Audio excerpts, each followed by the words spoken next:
ফেসবুকের মতো আপনি এখন ইমোতে প্রোফাইল লক করার সুযোগ পাচ্ছেন। আর প্রোফাইল লক করলে সুবিধা কি?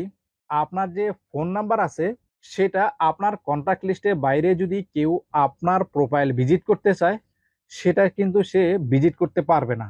আপনার প্রোফাইল পিকচারও ডাউনলোড করতে পারবে না, বা আপনার প্রোফাইলে কি কি শেয়ার করছেন সেটা কিন্তু সে ডাউনলোড করতে পারবে না বা ভিজিটও করতে পারবে না।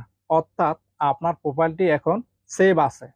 প্রোফাইল লক করার জন্য শুরুতে আপনার প্রোফাইল আইকনে ক্লিক করবেন, দেন সিকিউরিটি অ্যান্ড প্রাইভেসিতে যাবেন, দেন স্ক্রল ডাউন করে নিচের দিকে আসার পর দেখতে পারবেন প্রোফাইল প্রাইভেসি নামে একটি অপশন আছে, সেখানে ক্লিক করবেন।